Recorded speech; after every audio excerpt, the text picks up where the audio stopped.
Good evening, everyone. Thank you all for your patience. We seem to have a technical glitch earlier, and therefore we had to go offline. I hope it's resolved now. As I mentioned, as I was saying earlier, we have a very interesting yet very different panel. Before we get into the panel, just want to add a few data points to set the context, especially in terms of the funding that startups in Southeast Asia raised last year and this year. That's the comparison. If you look on a quarterly basis, SES startups raised about 5.7 billion in the April-June quarter, which is more than double the capital raised in Q2 2020. And that's because investors have been coming in full throttle to tap the pandemic tailwinds. The funding in the first two quarters of 2021 is already higher than the total amount companies in SEA had raised in the whole of 2020. Specific to Indonesia, its startups raised about 1.5 billion in Q2 2021. And this is already above the month-on-month pre-pandemic level. Earlier in the year, in Q1, the figure was even higher, at 2.64 billion. Our topic for today is tales of resilience and growth among Indonesian companies during the COVID-19 pandemic. The companies that were most impacted were in sectors such as F&B and accommodation, and the pandemic almost appeared it was sort of a disruptive force that almost wiped out several companies from this space. But for our panel today, we have a set of, again, companies from diverse sectors to discuss the innovative strategies that they had used to turn around their businesses during the pandemic. Our speakers include Abraham Viktor from Cloud Kitchen Specialist Hangry, Shinta, who runs FMCG firm Lemonilo, and Indra, who runs the accommodation startup Bobobox. And providing an investor's perspective is Alpha JWC Ventures Jefrey Joe. Before we kick off the panel, I would like each of our panelists just to take a minute to introduce themselves and also their respective firms. Abraham, can you start, please? Sure. Thanks, Joji. Hi, everyone. I'm Abraham from Hangry. Hangry is a virtual restaurant, as a lot of people call it. Basically, what we do is we build F&B brands. They're all delivery first, and our operation model is pretty similar to Cloud Kitchens. So glad to be here. Indra? Hi, everyone. I'm Indra, the CEO of Bobobox. Bobobox is the next generation of lifestyle company. We are the first and largest tech-enabled sleeping experience in Indonesia, and we are committed to enable everyone to have a great sleeping lifestyle anytime, anywhere. Thank you. Shinta?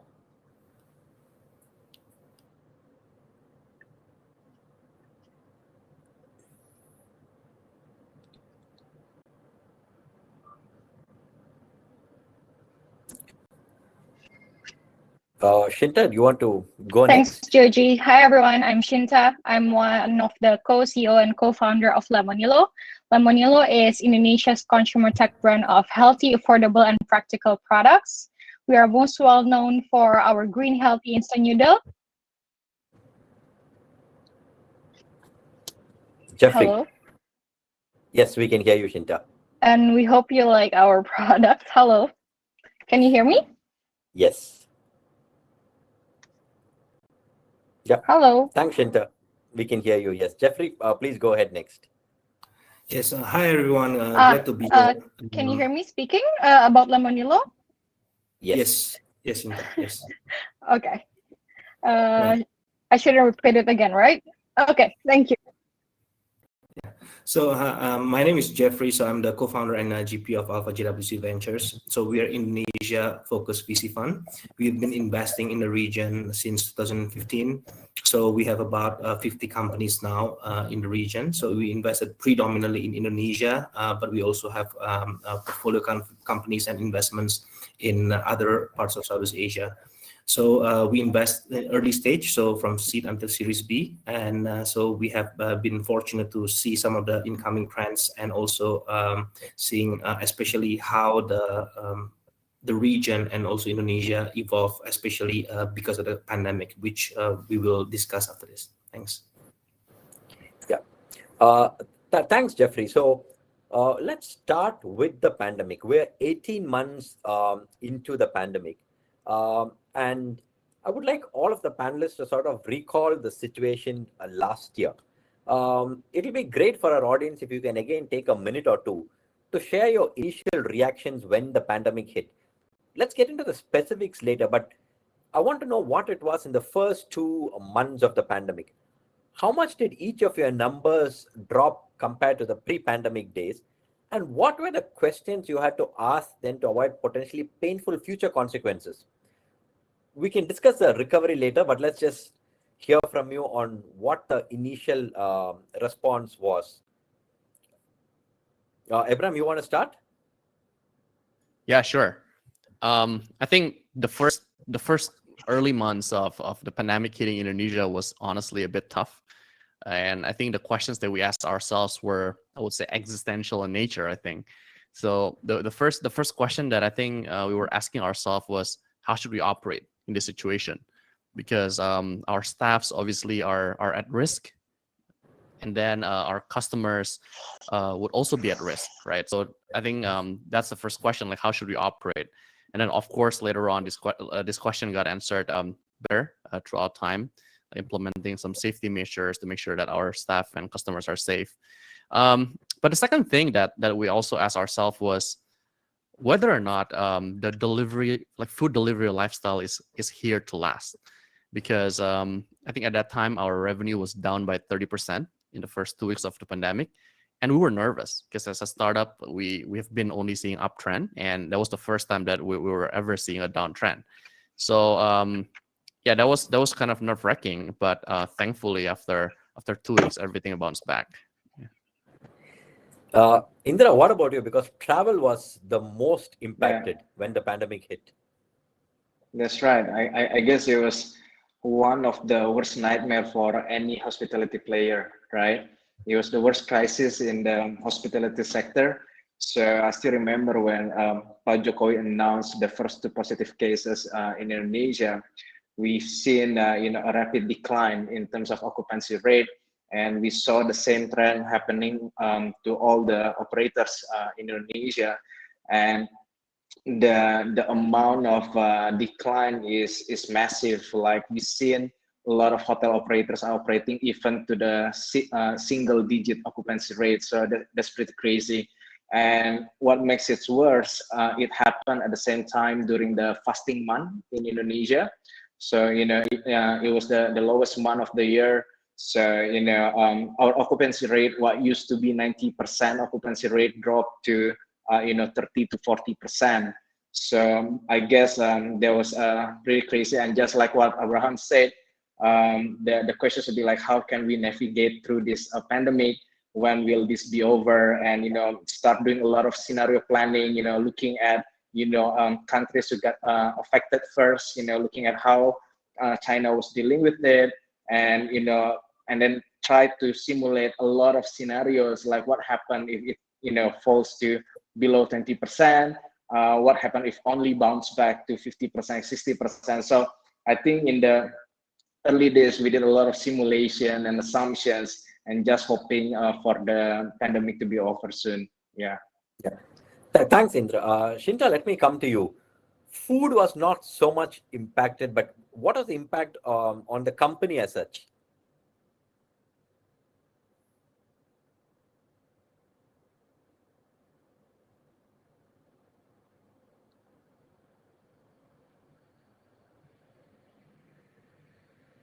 Shinta, please go ahead.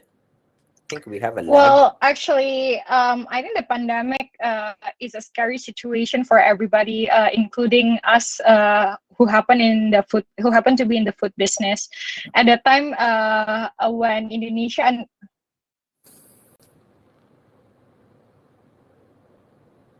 at the time when we heard about the pandemic, I actually was in the States with my partner. So we rushed back to Indonesia. We wanted to have an expo for Lemonilo in the state, but had to rush back because we didn't know what's going to happen to the entire country. So we're a bit panicking as well. because lockdown seems inevitable. But at that time, thankfully, people stock up their groceries, and our product, the instant noodle, was among the products that people stock up. But the impact was quite clear for the company. I think one of the thing that we decided to do as a company that focuses on health sector is that we want to keep our people safe. So we switched to work from home mode. Although we were pretty busy because of the situation, we also changed a lot of our marketing strategy. We committed to a lot of marketing spending, but we also have to change the direction because of the pandemic. So yeah, we learned a lot from that. Jeffrey, let me come to you. As an investor, what was your initial reaction? Was it reaching out to your portfolio companies and asking them to conserve cash and increase runway? Or was it asking the founders and CEOs, again, in your portfolio companies to sort of undertake emergency planning, trim expenses, maybe cut down on the number of people that they have? What was your first reaction? Yeah, so thanks, Georgie. So when I look back I think it was about March last year. That was, to be honest, one of the scariest moment in my life, right? Because in March, it's this pandemic is unprecedented, and we really didn't know what to expect. And to be honest, back in March, things were very uncertain. So in the first month, really nothing happened, nothing moved in terms of investing, in terms of even the discussion, because I mean, we could not get into that discussion about business, because back then it's not about business. It's about the health. It's about how we are going to face this pandemic. But few things that I think we did that was helpful for the companies was we organized a couple of events to share about how should we think about the healthcare, how should we think about the economy. For example, we had a panel with an economist, Dr. Khatib Basri, to share about how the economy could be impacted, right? And we also have a call with a couple of our companies who are severely impacted. But to answer your question, we believe that it's not one size fits all, because every company have a different situation. And depending on the situation, there are some companies that is actually positively impacted. There are also companies that are negatively impacted.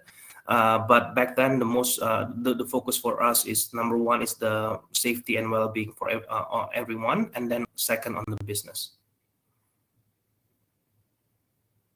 Thanks, Jeffrey. Let me just now just take the discussion forward in terms of wanting to ask each of the panelists, at what point did it occur to you all that this challenging situation could be turned into an opportunity where you could sort of set yourself and your respective companies for success, like use it for success? Were there any specific aha moment, like when you thought, okay, this is it, this is what I'm going to do next? Indra, you want to go first? Yeah, sure, Georgie. So, yeah, like what I said, March was a really crazy month, and then, together with the fasting month. But, as soon as the lockdown was lifted in May, we saw a rapid increase in terms of occupancy as well. So we were kind of surprised when we saw that, because like at those times, during the first few months, we've seen a lot of hospitality players have to lay down a lot of people. They need to cut down their costs, and everyone just stop moving, right? So I guess that was our aha moment, like what's going on? Why do we bounce back a lot faster than the others? And that's when we realized that we have more than 90% domestic market, and a lot of the operators that are suffering are losing the foreign market that they used to have. So that is one of the advantages that we have. And also at the same time, the fact that more than 90% of our users are millennials, they are more bullish towards the pandemic. We see still a strong growth in terms of the millennial travelers. So that's when we thought if we can, enhance our hygiene protocols, health protocols, and give, more safety assurance to these guys, we can actually operate much better than all the competitors. Got it. Yeah, thank you. Abraham, please go next. Yeah. I think for us, it's not really a question of what opportune moment should we capitalize on. We knew we had to survive because we had a lot of employees, and the bulk of them are blue collars workers, right? So they need to eat. So I think the first thing we decided to do was making sure that our employees are safe within the premise. So we split the shift between A and B to make sure that if one shift were to be contracted, we can still operate with the other one. But I think what was an enlightenment for us was when we started talking to our customers. So we started talking to our customers to understand more, especially during the times when our revenue dipped by about 30% on their view on whether or not they would still order food delivery going forward. And thankfully, I think the survey result was encouraging that everyone unanimously said that they will continue food delivery as a lifestyle. However, they are looking for safety assurance because they perceive that the virus is spreading around. So I think from that point, we started building up and brainstorming internally on what we could do to make sure that our food packaging is always sanitized and clean. And it boils down to implementing a lot of safety precaution within the kitchen premise. And then we started communicating that to our customer. And I think that's something that apparently people appreciate. So we receive a lot of feedback that our customers are happy that we do temperature check. Customers are happy that we we lock everything, making sure everything is enclosed. So I think I would say that it's the light bulb moment was when we started talking to customers and understand what they expect amid the pandemic. Sure. Shinta, let me come to you. You spoke about earlier, you said how people began stocking up food, and your instant noodles was something that everybody stocked up. So you saw a huge boost. What was the next step for you? Yeah, I think one of the, I cannot say benefit, but it's kind of like, the plus point of being a company that try to increase the the awareness level of, healthy lifestyle for people pre-pandemic era. And now we are at the, unique spot where people suddenly, move by themselves to have a healthier lifestyle, right? So what we do actually, we decided to speed up our product innovation because suddenly people at home, they talk a lot, to our customer service. They request more product. So then we get more insight on what kind of products that the people need. Actually, we are one of the companies that also produce our own version of hand sanitizer, because at that time it was just like, people are asking for it in Indonesia. It's all sold out everywhere. So because we have an expertise in, speeding up the innovation process, so we are able to launch a huge amount of sanitizers in less than 2 months, while alcohols are not cannot be found anywhere. So we definitely capitalize on that. But we also happy that people now know that healthy lifestyle is something that they have to do as soon as possible, and basically becoming ourselves, continue doing what we do pre-pandemic, and talk more about why you need to switch to healthy lifestyle and why our product should be your first preference is the things that we keep on doing even until now.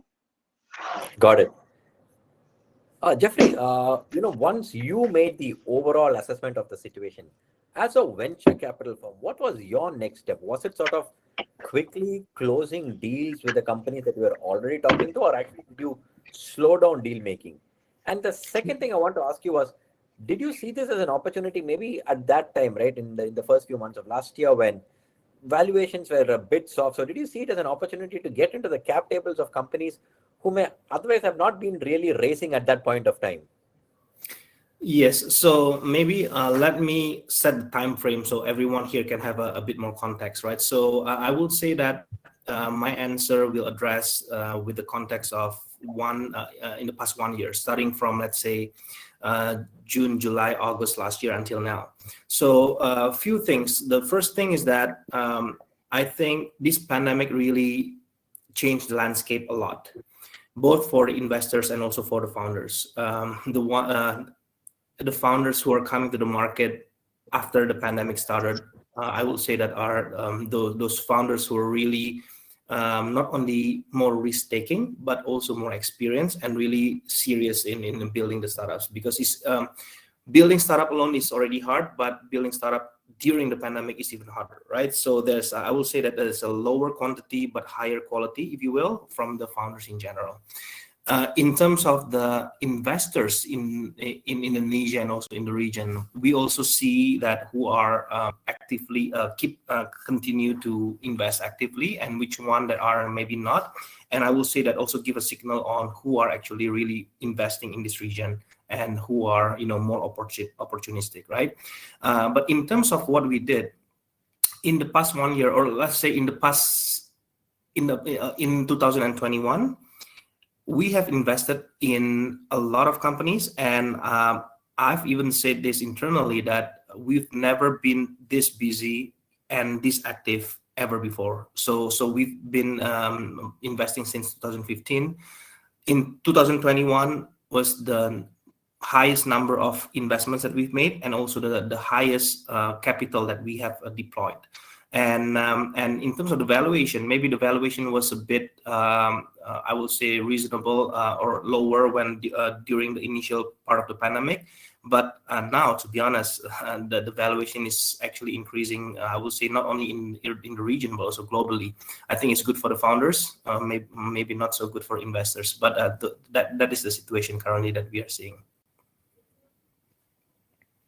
Just a quick related point, Jeffrey, and I use this in my morning presentation. In 2021, as of now, Southeast Asia has seen about 20 unicorns. That's the total number of unicorns that Southeast Asia had all the way until 2020 end. So we had as many unicorns this year so far as we have created since the time like startups began to raise funding, like maybe from 2007 or 8. So that's how big or different this year has been. So yeah, please continue. Yes, Jeffrey, continue. Yeah, and that's largely because of the liquidity that's available in the market. And responding to your question earlier as well, I think we are now still assessing the situation. Just to give, I think, a bit of context, I think Indonesia now in a good shape in terms of COVID. The number of people in the hospital or the hospital utilization rate is very low now. I will say that maybe lower than 50%. That's a number that I got from my contacts and network in Indonesia. So things are looking very good now, right? But to be honest, who knows what will happen in the next few months? So I will even say that we should still be cautious on what's happening. But fortunately, we are operating in the digital economy, meaning that even if the total economy stagnant, we believe that the digitization is actually going to increase, and that's a very, very strong tailwind that the COVID brought. So I think net we are a beneficiary. So there's a brighter future for us, but nevertheless, I think we still should be cautious about what's coming. Got it. Now that we have set the context, I just want to come to a bunch of specific questions to each of you. Let me start with Indra. So, Indra, considering that your model actually relied quite a bit on budget travel, what parts of the business were rendered sort of less relevant than before, and who replaced them? Also, can you give us audience a sense of what were the new revenue models that you pioneered during this time, and how do those models work? Right. So I guess travel has been growing very strongly in the pre-COVID era, right? It has grown 9x in the past 5 years, and budget accommodation is something that has been disrupting the market, right? So before COVID, there are 3 main priorities when people want to decide what kind of accommodation that they want to choose. So affordable pricing is one thing. Pricing point is one of the highest priority. Followed by the strategic locations, right? So But since COVID happens, I think there is a mega shift in terms of the consumers' priorities, in terms of things that affect their buying decisions for accommodation. So now hygiene becomes their number one concern, not so much on the pricing, right? And then less touch, seamless, contactless experience, health protocols.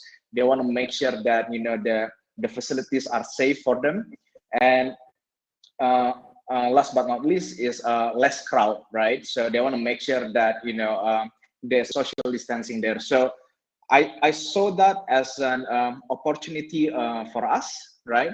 Because now there is different behavior as well.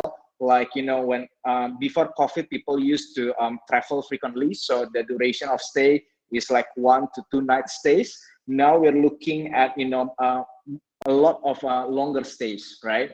And I think that's also because of the fact that a lot of companies are implementing the working from home policies. So looking at this, new behaviors and then, new preferences, that's when we thought that, given our unit economics, that's where we find we can compete a lot better, because we still can, afford the lower pricing, but also at the same time, because our premises are so uniquely designed, we can tell our guests that the health protocols are being implemented correctly, right? So becoming the first capsules that has CSSE certification is another move that we made, making sure that everyone knows that it has been sanitized regularly and it is safe.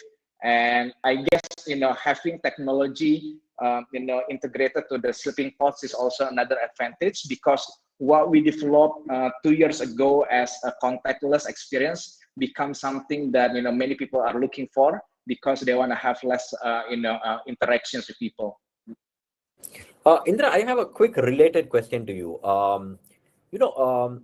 One of the things that I've read is 80% of your bookings came via the app.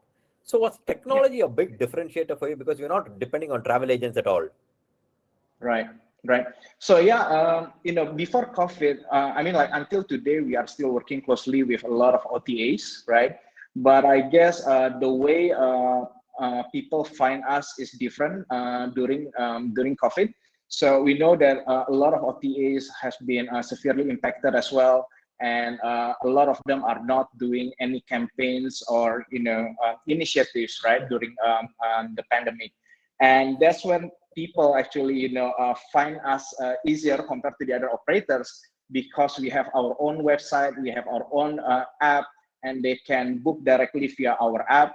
And booking directly via our app will actually allow them to have a direct access to their rooms. So all this seamless experience actually allow us to have more user acquisitions directly through the app. So that's what helped us to get a bigger portion of traffic coming from the app. Got it. Shinta, let me come to you. For your community activation went offline, from when it was. So how did it, and how did you still? This is what I read. So and I read some numbers that you still managed to grow your community numbers by 30 to 40% month on month. How did that happen? Well, basically, people get bored at home, right? Because they are being forced to be at home. And we try to create some online activities that could be beneficial for our potential community. So one of the things that we do is back then we created an event called Lemonilo Festival. So it's an online festival, consists of, like health education, sport activities, etc. We try also to be creative and send people some samples, and we do Lemonilo mukbang, Lemonilo products mukbang together in the internet. So we do a lot of online activities, because as a consumer brand, one of our obligation is to keep the conversation going for our brand, and that's what we want to do. We want to be creative despite having no offline activities at all. When the lockdown is lifted up, actually, we also see there's a lot of barrier to do offline activities So we need to be creative to do community activation. And one of the thing is, right now we do activation in vaccine centers, for example. We do activation in cemetery during Ramadan. No brand has done probably, activities in cemetery, but we do that because families in Indonesia during Ramadan, they come to cemetery as a part of family recreation. So we want to be everywhere, people there. The key element for an effective community activation is, I think, to really know your local communities and what they want to do, what they like. So we basically become better and better at that, and we try to be sensitive towards what they want during the pandemic era. So with this, we are able to grow our community significantly. Wow, community activities in cemeteries and vaccination centers, that's like super interesting. But just quickly wanted to ask you, you spoke about how most of your activities and marketing went online. How much did that increase your sort of online or marketing spend? Because the customer acquisition cost online is pretty high. And how did you sort of measure your, ROI on marketing spend? Right. So I think the unique position that we have is we already have very strong numbers of followers in all over our social media. So every time we do activation, it's kind of organic. So we just go live, and then we talk in our own channel, and that's one of the most effective thing that we do to reach out our community. But the other thing is also we team up with celebrities, key opinion leaders to talk about the importance of to switch to healthy lifestyle now.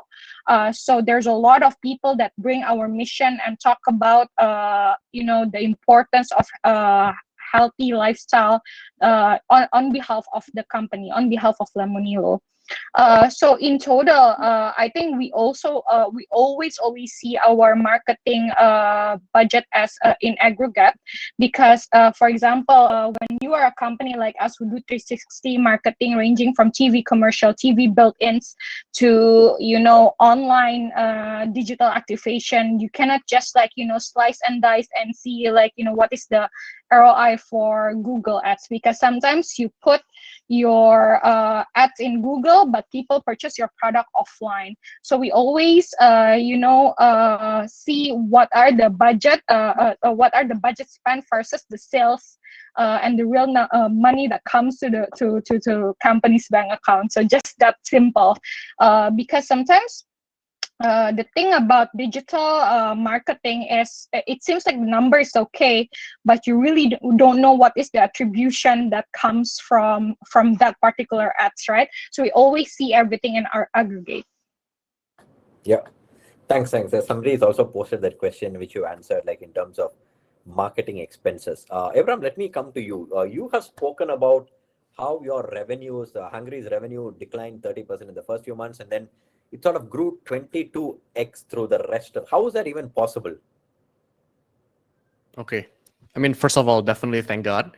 But I think, the reality is we started the company before COVID. And at that time, sometimes we were knocking our own head on why we didn't start a dine-in business. But when COVID hit, we were thankful that we started a delivery first business, because we know that if there is an F&B player that can survive and win throughout this period, it's definitely us. So that's what we knew for sure. And to be honest, Joji, we've designed everything to be a delivery first business. Like for example, whenever we do an R&D on our product, let's say our fried chicken, we actually designed the fried chicken to last in an enclosed packaging for 2 hours. And make sure it's always crispy and warm and juicy by the time it reaches the customer's place. And same goes with every single thing that we do. So we design our operation and our product to be excellent, served and consumed within the customer's house. And I think that's what makes the difference. So when the pandemic hit, we were the most prepared probably, because we designed the entire operation to be delivery first. And I think, in terms of growth, I think at the end of the day, it's about getting getting happy customers, and happy customer always bring more happy customers, right? So I think when the pandemic came, we were focusing a lot on making sure customers happy by all the all the safety measures we could pull within the outlet, making sure customers know that we care for their health, and making sure that our product remain consistent everywhere. So I think we were just executing from that time onward, to be honest. Got it. Abraham, let me just ask you one more question. In terms of like, so was the pandemic the biggest boost to your growth, or you explained some of the other strengths that you had, like for example, how you keep the chicken, make the fried chicken last 2 hours and keep it crispy. So was it the quality of food, or was it also the fact that you operate a cloud kitchen model, therefore your costs are low? And very interestingly, when you look at the company, most of the the founders did not come with an F&B background. So did that allow you to look at this whole situation from a very different perspective? So I think so correct me if I'm wrong, your question is it the pandemic, or is it the product, or is it the business model, right? Yeah. In my view, it's the three of them. So I think the pandemic leaves people with no choice but ordering food delivery, right? Because a lot of dining operations have to be, I would say, paused for a while. But I think in terms of product, this is something that is true whether or not there's a pandemic, that customer always wants better and better product. Well, I think that's one of the biggest luxury and also risk, of course, of being in an F&B industry, that customer always looks for better and better food, right? Like, so when we launch our products, we always ask ourselves on whether what we have is the best in the market. And only after we're confident that it's the absolute best in the market will we launch something. So I think that's a mindset and a DNA within our company. One day when you come to Jakarta, I would love to blind test our product with our competitors' products. But I think product obsession is definitely one of our DNA. But business model also matters, I think. We started a business that is far more capital efficient than a traditional restaurant, because our capex is lighter because we don't have to invest in dine-in premise, right? Our rent is also lighter. But on top of that, the same kitchen can actually host multiple restaurants because we have multiple brands. So it's capital efficient, and it can host multiple brands that generate multiple restaurants revenue at the same time. And as a result, there are multiple of levers we can play to actually grow the business. So we don't actually need to grow our number of kitchens to grow our business. We can just continuously add menu, add more brands, and that would already naturally grow the business.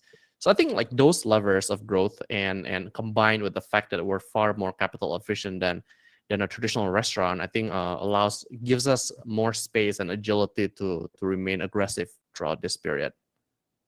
Interesting. And definitely when travel opens up, yes, Jakarta as a city MS will be there. Jeffrey, let me come to you.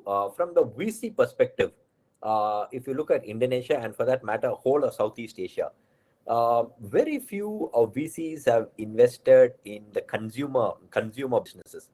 But how big an opportunity is the consumer space for investors? Yeah, so the way we look at it is that, okay, we are a country-focused fund. So that's why, I mean, our playbook is always what we can do in that specific country or region, right? And using that lens, we believe that the playbook will evolve. For example, just give you some examples. For example, B2B is not that common yet, and SaaS is also still not taking off in this region, right? But we believe that there will be more opportunities in B2B in SaaS. In terms of the consumer, we believe that this is still very early. And how we think about the consumer space is that the role that VC will play is changing and accelerating the conventional businesses to have quicker access to capital so that they can build organization faster and accelerate everything, right? And not only that, with the different kind of organization and also founders, if you will, how they execute is also going to be different compared to maybe the established big companies or the previous, the conventional businesses. So we expect to have a different playbook for the new consumer startups, and definitely there's a lot of opportunity. But maybe if I can also give the other side of the story. So yes, there's a lot of opportunities. We are excited about that, but that consumer space is also quite challenging, right? Meaning that there will be more players, lower barrier of entry, and the incumbents are actually pretty strong, right? So the way to play the game it will be different as well. So while we are very bullish, but I think different with what a lot of people might have guessed, it's not as easy, it's not as simple. So we are actually very cautious in backing the ideas, the team, and also the project. You're on mute, Joji. Yeah, sorry.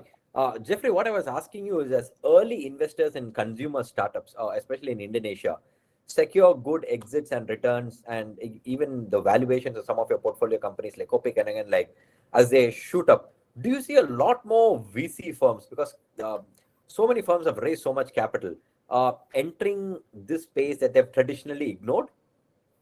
Yes, I would say so. Yes, and not only in this consumer space, but also in many other spaces, right? The reason why is because I really believe Indonesia has increased the attractiveness for the global investors, and partly or largely because of what we see in China as well. We think that more and more global investors are shifting their capital to this region. So that's number one.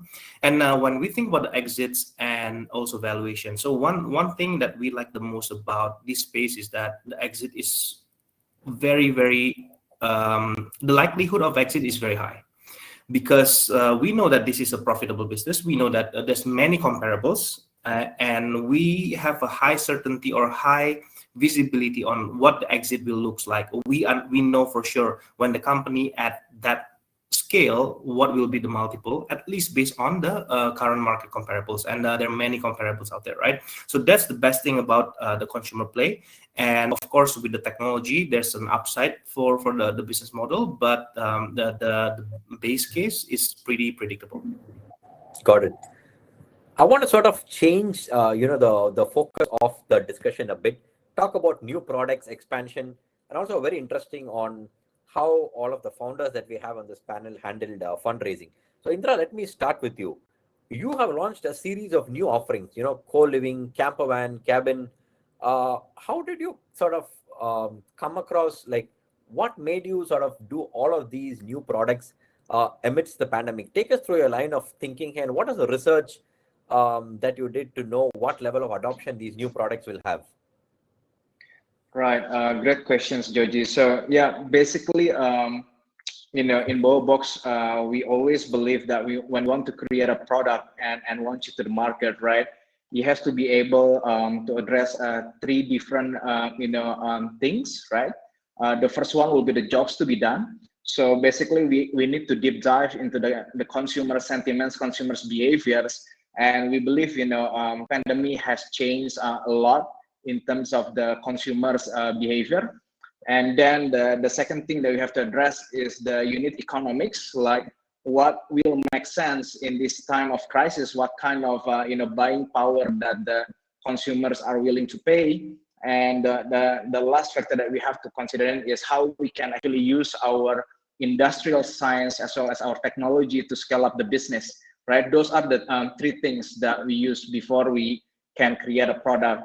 And diving deep into the consumer sentiments, we found that domestic market will be the market that we have to tap into at least for the next 1 to 2 years, right? That should be the main focus. And we also see that budget accommodations will be bouncing back faster, and there will be a bias towards domestic travel by car. So, people will not be flying, overseas in the next 1 or 2 years. So we have to make sure as well how they can, get into all these new destinations conveniently by car.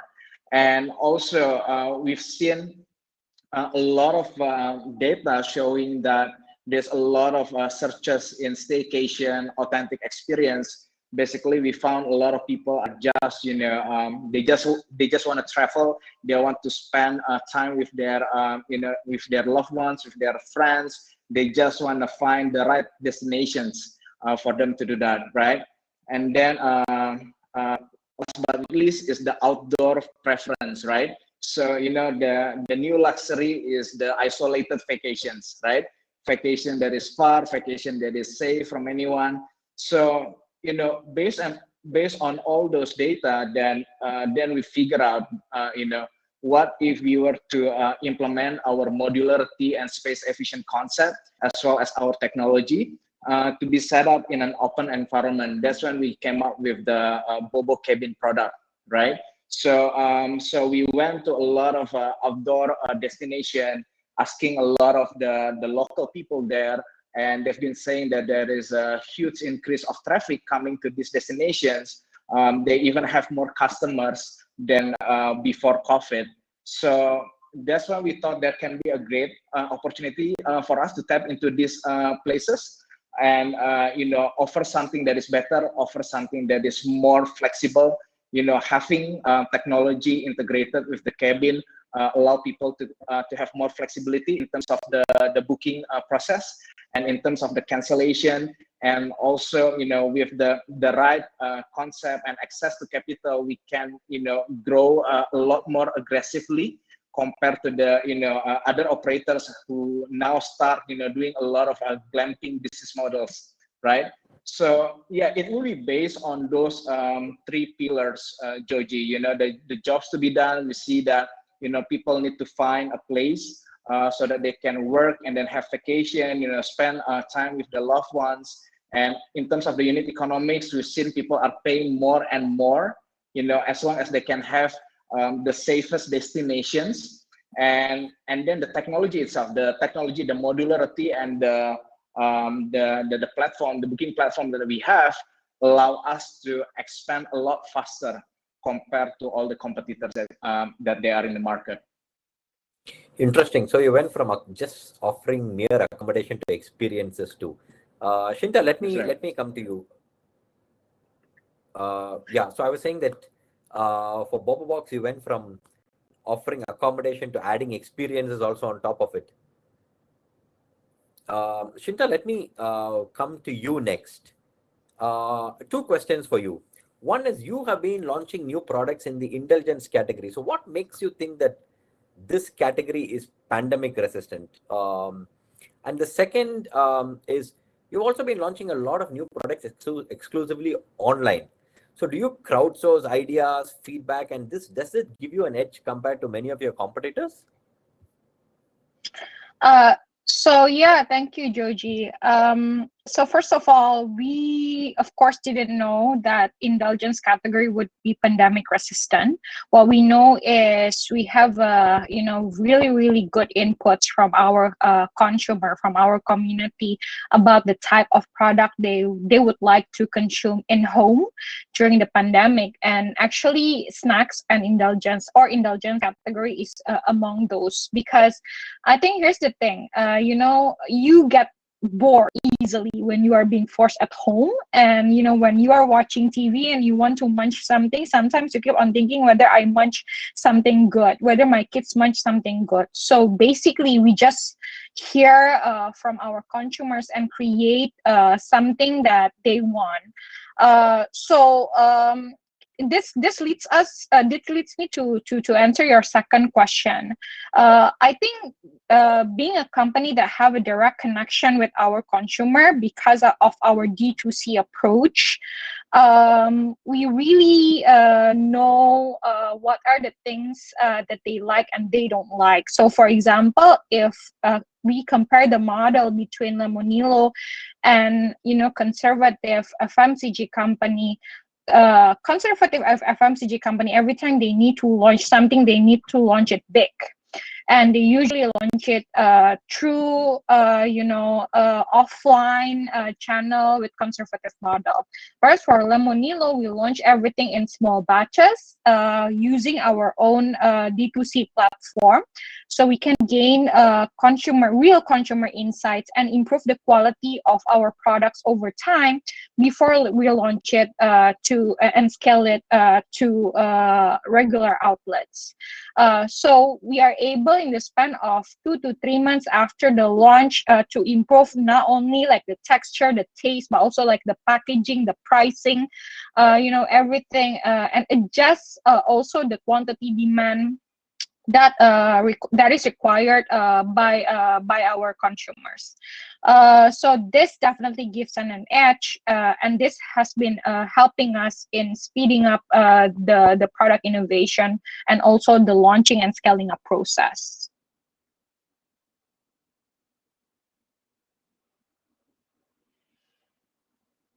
Georgie, you're on mute. Sorry, yes. Abraham, let me come to you. Earlier in the session, you actually spoke about the advantage of not having any physical restaurants. But I understand that now you have plans to launch several physical outlets across Indonesia. And I also understand that from 40 cloud kitchens now, you want to look at having about 300 by the end of 2022. Just take us through your expansion plans and your line of thinking here. Okay. I think I can share two things on that question.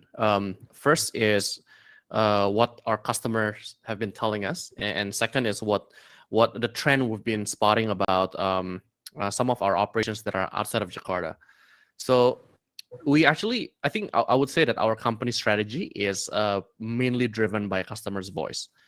And that goes about almost everything. So, for example, our biggest tech investment as a company is actually in making sure that complaining is easy, because that's one of the biggest pain points that our customers have been telling us they've been having in their experience of buying food online. And same with physical stores. So actually, our customers have been telling us that they would like to see some flagship shops where they can actually enjoy our food with some friends, rather than enjoying it at home personally alone, as most of our customers have been doing throughout this pandemic. So I think going forward, we're gonna strategically open some dine-in stores to accommodate for that demand. And on the second part, we actually have been seeing some interesting trend in our operations outside of Jakarta, where those outlets outside of Jakarta actually make more money compared to the outlets that are in Jakarta. And I think there are two reasons why.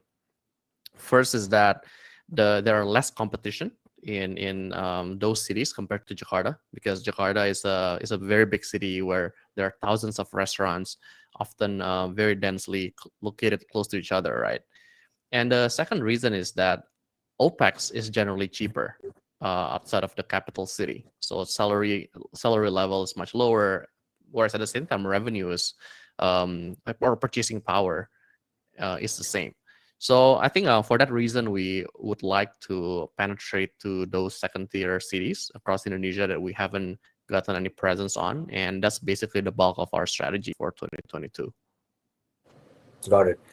Jeffrey, coming to you, on the VC side, for expansion for a VC can mean very different things. We recently reported that Alpha had hit the first close of its third fund at 300 million, and at the final close, you will be among the largest seed to Series B funds in the region across Southeast Asia.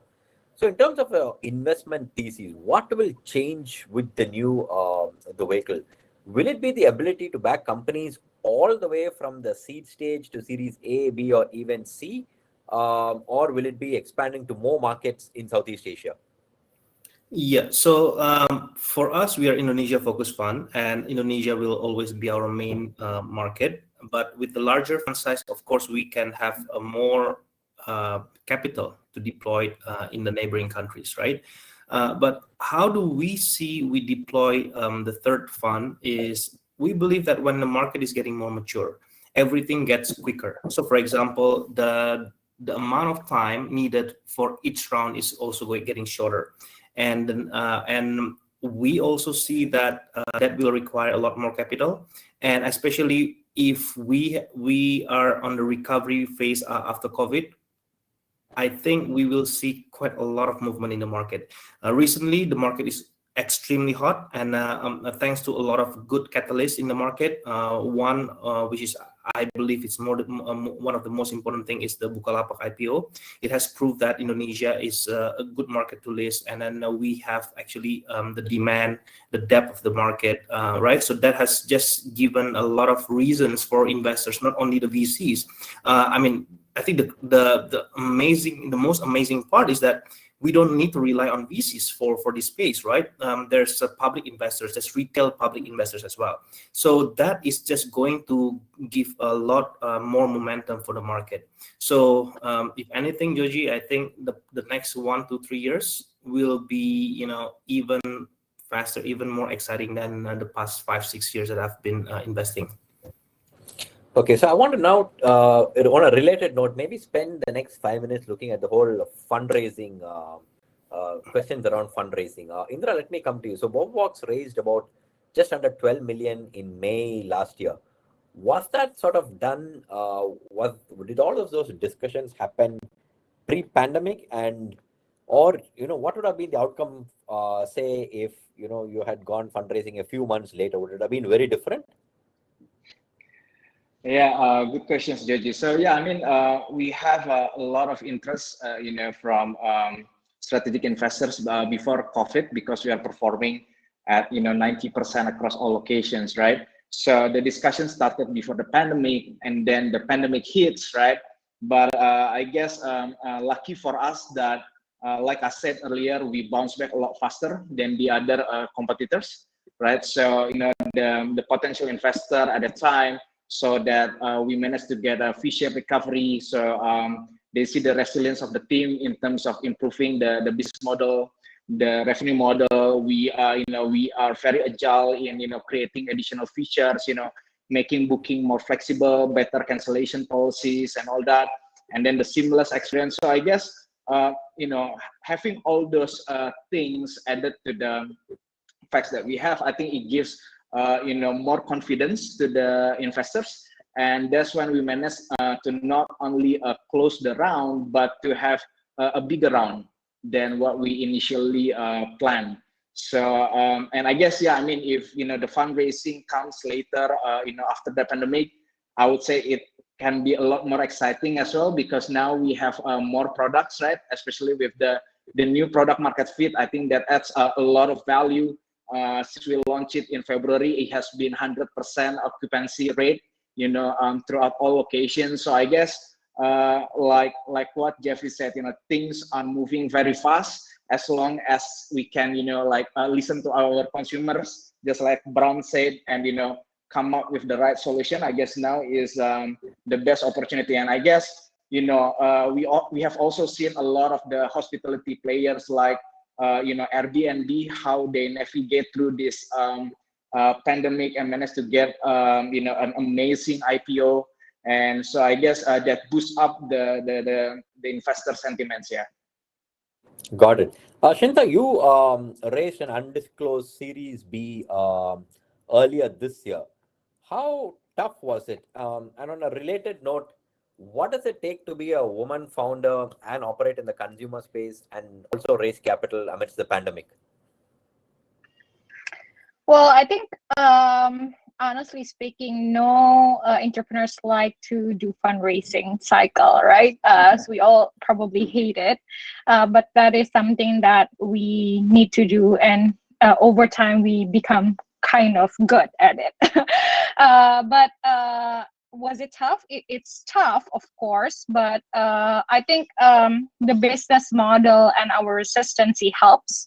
I think if we, talk with no filter. What the investor wants is to see whether the company could survive in the middle of the pandemic, whether the business model works, whether you have,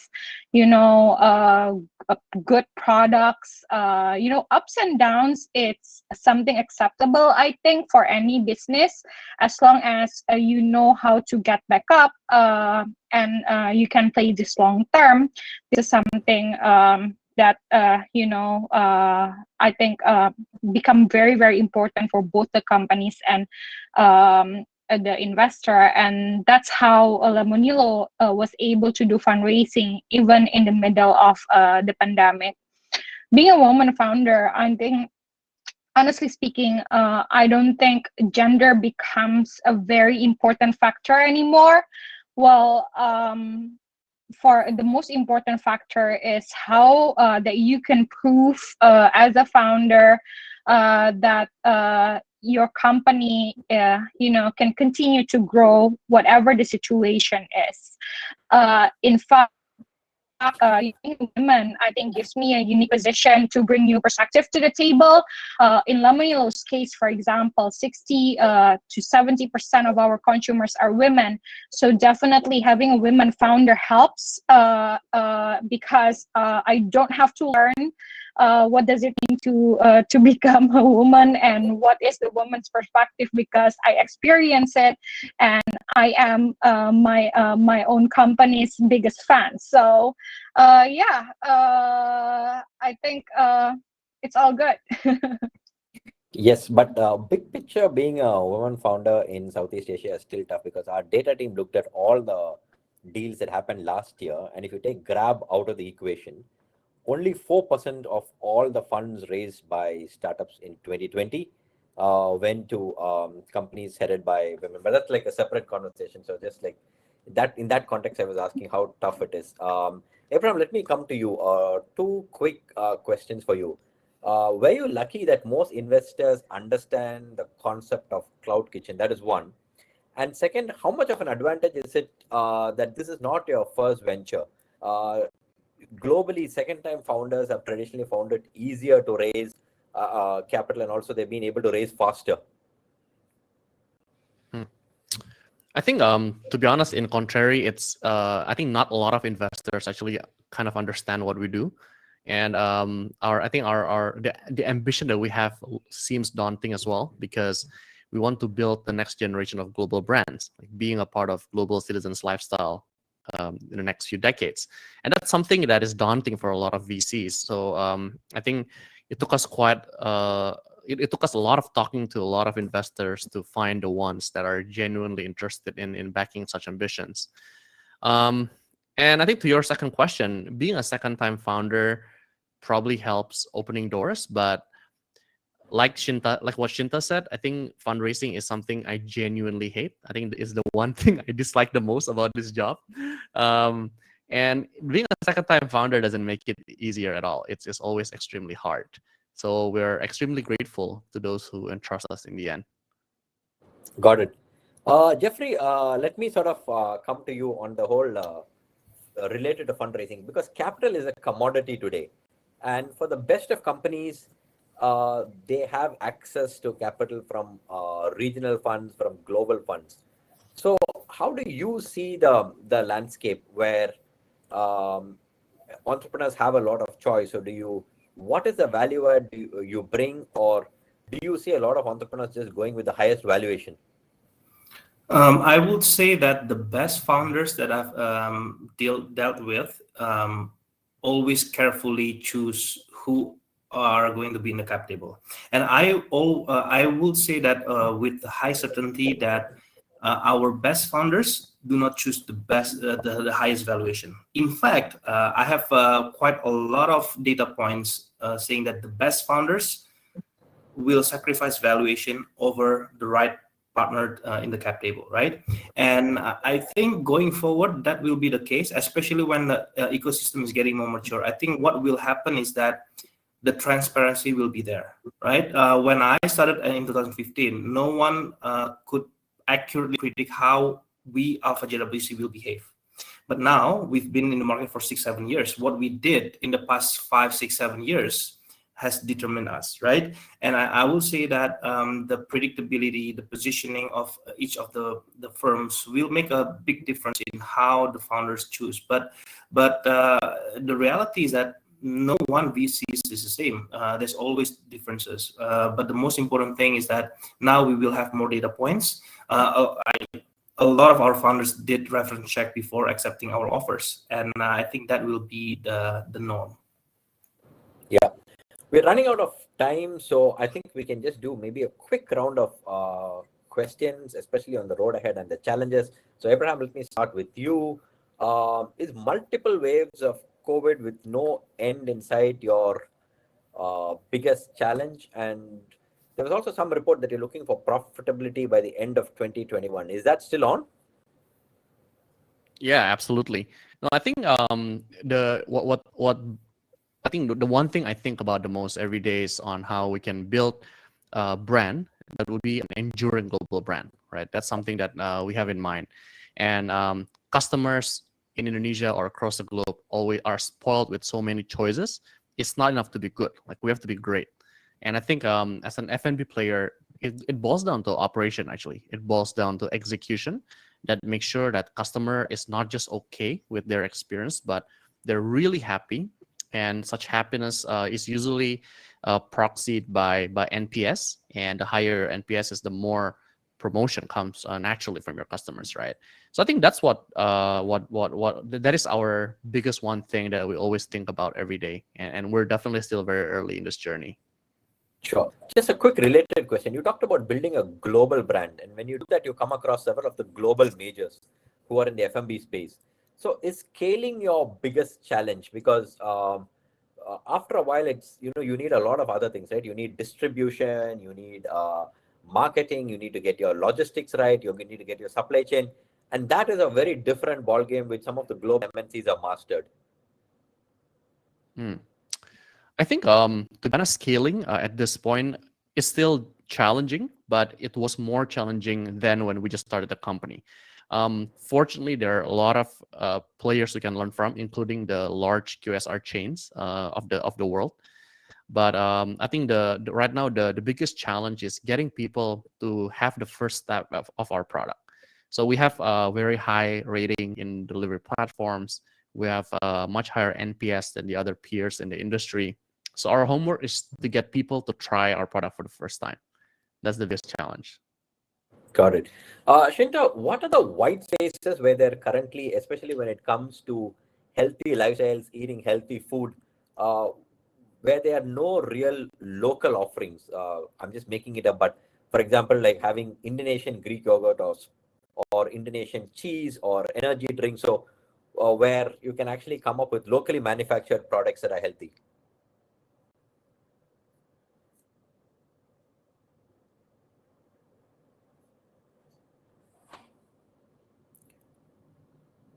Shinta, you're on mute.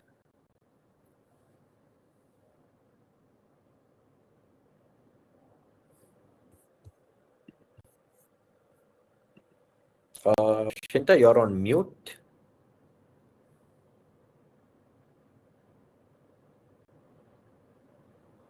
Okay, maybe we can. Yes, go ahead. Go ahead. Now we lost Shinta. Okay, so we'll sort of come back to her. And Indra, let me come to you. The white space in Indonesia, especially. Please continue.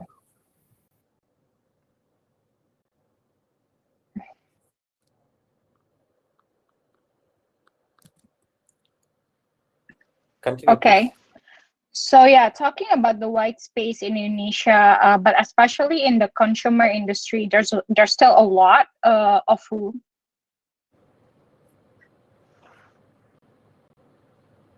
Okay, I think there's still a lot of room for new products, new players. So for example, like in Lemonilo, when we first created the company, we decided to be super hyper focused in one category, which is instant noodle, before we expand our wings to other categories. So the white space is definitely a lot, because even until now we have launched around 40 products, and we are still figuring out what are the next big thing for the company in the next 5 to 10 years. Because one thing for sure is the need changes, and Indonesia particularly, as we have an increase over our GDP around 6 times over the last 20 years, our aspiration for consumption change. So from now on, people will demand a healthier product. We will not demand, unhealthier product. So then, knowing that fact, but plus we are very particular, about the taste. We have to be able as a company to create something with very, very good taste, but also with better ingredients. And that become our task every day at Lemonilo. First, to create new products, better version of our everyday local products, and second of all, how to maintain the top choice in healthy sector as well, because bigger companies now try to become healthier. We are the first in Indonesia, but now we are also competing with those giants to provide better products with tasty tastes. Got it. Indra, let me, final comments from you. For a business like yours today, as more and more millennials and others move to flexible lifestyles where also remote, they look at a remote work life, many companies have hybrid workplaces. We see a lot of employees taking advantage of these new found flexibility. So they're living in different cities, they're doing a lot more shorter trips, traveling to unique places. So do you think all of these going forward will be a big driver for your business? Yes, Georgie, I believe so. I believe, working remotely will be something that will continue to last even after COVID is all behind us. There are so many roles that are more productive and efficient, by working remotely. So, and also, I guess this pandemic has allowed a lot of people, especially the domestic market, to actually explore more Indonesia. And Indonesia being an archipelago with 17,000 islands, we have many great spots, many great attractions with breathtaking views. I would say those will be the right locations for our Bobo cabin.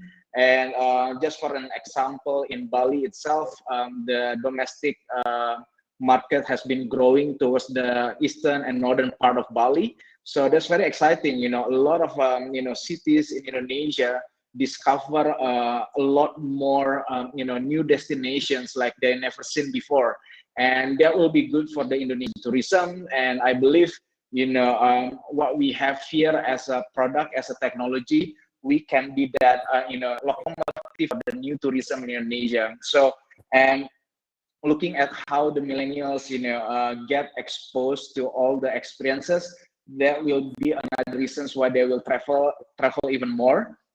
Just like you said, I think it was very spot on. Short trips, short vacations will be something that is growing very big in the next couple of years. Yeah. Jeffrey, my final question of the session is to you. Consumer businesses are capital intensive, and there's only so much that VCs can do. Has these businesses reached a level of maturity where you see private equity firms or even sovereign wealth funds stepping in to sort of fund the next growth for these companies? And relatedly, when do you see Indonesia having producing unicorns in the direct to consumer verticals? Yes, number one, the business model for our playbook is so the companies that we back usually have a less capital requirement compared to the conventional model, right? If you look at, for example, the cloud kitchen usually have less capital, even, the Bobobox as well. So many of these business models have required less capital, but when they want to grow, we believe that there's opportunity for later stage funds to play a part here. So be it sovereign wealth fund or private equity. And in terms of when do we see unicorn? I mean, I would say very soon. And knowing your ability to sniff the deals around very, very quickly, I wouldn't be surprised if something can come up in the next few weeks, Georgie. Got it. We've already exceeded the time that we had. We had a fascinating panel, great discussion. Wishing all the founders the very best in the post-pandemic world as you sort of go on to build your companies. Jeffrey, whenever you hit your final close, give us the news. And thank you all for joining us. For our audience, thank you for staying on. Sorry about the technical glitches that we had in the beginning. I hope all of you enjoyed the conversation. And for me, it was like really interesting to talk to the panelists that we have. Have a great evening, and thank you for joining us.